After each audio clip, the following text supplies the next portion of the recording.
eu tenho aqui embaixo declaratórios opostos por Arquimedes Guedes Valença, prefeito do município de Buíque, por Causídico, com procuração nos autos, no sentido de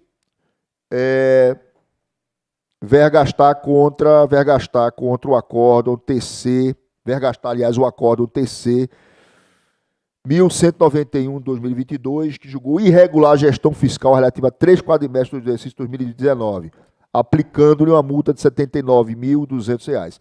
A par de ser uma multa, como todos sabemos, muito severa, nós estamos trabalhando para que isso seja resolvido internamente.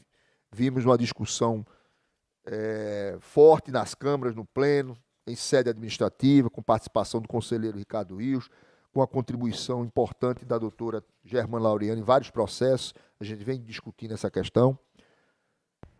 Mas o caso que se apresenta é de um descumprimento que remonta ao primeiro quadrimestre de 2015 e de lá para cá continuou acima dos patamares previstos ou do patamar previsto na Lei de Responsabilidade Fiscal, de forma que naquela assentada não houve outra alternativa a não se aplicar a multa de R$ 79.200. Em sede de admissibilidade, conhecido o recurso, e em sede meritória, nós tivemos aqui a alegação de uma omissão e a alegação de um erro material. A omissão diz respeito ao fato de nós não termos na Câmara mencionado explicitamente um esforço que teria tido o gestor em diminuir o comprometimento da despesa em relação à receita corrente líquida. Do que eu estou falando? Estou falando em uma diminuição dos contratados, daqueles servidores contratados por excepcional interesse público. Notadamente, em 2017, foi o primeiro ano de gestão do indigitado. Ele sai da casa de, salvo engano, 8.432,88 reais no final de 2016 e baixa para 3 milhões em 2017, certo? 3.810.000 reais, 762. Veja bem, isso aconteceu em 2017, não em 2019. A gente está tratando aqui de 2019. E quando acontece isso, acontece porque o gestor passado colocou para dentro da administração um número massivo de servidores, no meu modo de ver, concursados, de forma que houve até uma necessidade de enxugar a máquina, porque entraram servidores concursados. Então, essas exonerações se deram de forma orgânica. Era alguma coisa que tinha que acontecer realmente. Malgrado o defender ter feito essa colocação, faz a colocação de que também em 2019, aí a gente está falando do ano em questão, houve demonstração de outras medidas que diminuiu ainda mais o número de servidores contratados. Saiu de 3.810 para 3.710.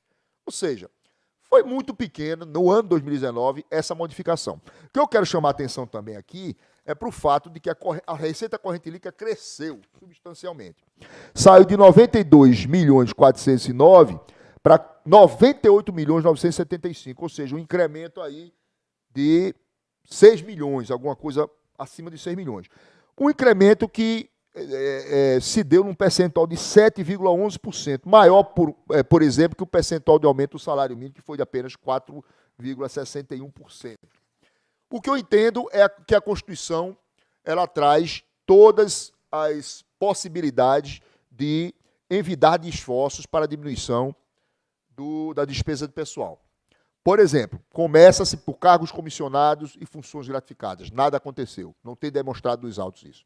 E, por fim, se pode chegar até cortar na carne, ou seja, retirar, com o devido processo legal, servidores estáveis. No meio disso tudo, o que foi demonstrado, principalmente em 2017, foi uma diminuição substancial de servidores contratados em 2017. E a razão disso, como eu acabei de dizer, possivelmente foi a necessidade orgânica de se colocar para fora, uma vez que a administração já estava em homeostase, uma vez que você teve contratação Aliás, você teve admissão pelo gestor anterior, não estou discutindo se foi no apagar das luzes ou não, mas de servidores concursados.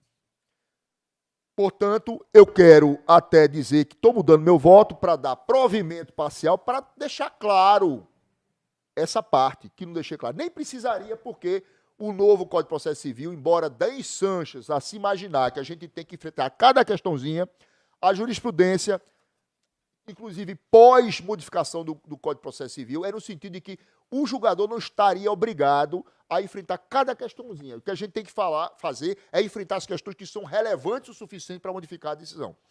E nesse caso aqui, não eram relevantes, mas há de argumentando tanto, há de cautela, eu vou fazer um esclarecimento, eu vou aclarar a decisão para deixar claro que é irrelevante essa questão que foi trazida pelo nobre Causídio. Por fim, já que a gente já está falando muito desse processo, eu acho que, não sei se os meus queridos, meu querido Pá aqui, nossa querida procuradora teve acesso ao voto, tem um erro material que não se trata de erro material. O nobre advogado faz alusão a um suposto erro material.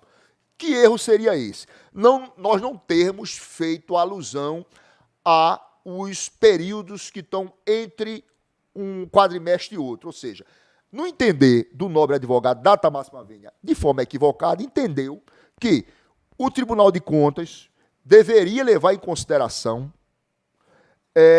aquela questão do 1/3 em todos os momentos. Não. A LRF, quando ela foi exarada, quando ela veio ao mundo, aliás, quando ela foi publicada, sancionada, que seja, a lei complementar, ela trazia acoplada tão somente sanções institucionais. Evidentemente que os períodos de recondução de 1/3 só diz respeito ao primeiro momento. No momento em que passou aquele primeiro momento de 1/3, você está desenquadrado, você continuará desenquadrado. Não há que se falar mais desse prazo.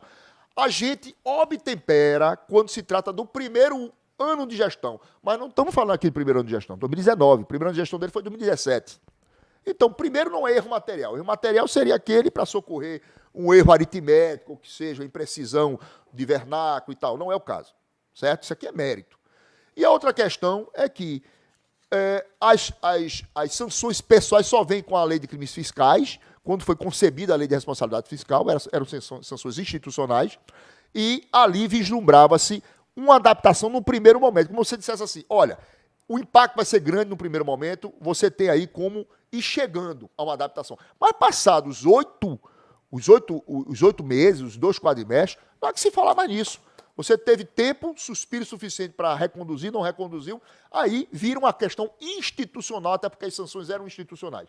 Na medida em que surgem as sanções pessoais, artigo 5º da Lei de Crimes Fiscais, aí sim começamos a fazer obtemperações, como, por exemplo, essa do primeiro ano de mandato. Não é o caso, estamos em 2019, portanto, nem se trata de erro material e nem se trata de omissão, contradição, obscuridade. De forma que, nesse ponto, eu vou simplesmente desconsiderar o que foi apontado como erro material. De forma que, ao fim e ao cabo, douta procuradora, douto conselheiro relator, douto conselheiro, meu entendimento é conhecer dos presentes embargos, estou mudando meu voto, modificando meu voto para dar provimento parcial, considerando a de cautela a possível omissão que não houve, mas eu vou deixar claro, de forma acachapante na deliberação, que, no que pese os argumentos de esforço, não houve esforço suficiente de monta e dentro do quadrante legal para recondução, tanto que não houve recondução. Em 2019, houve um crescimento percentual, sempre crescendo. Primeiro, segundo, terceiro quadrimestre. E é assim que eu voto, douta procuradora, douto conselheiro Ricardo Rios.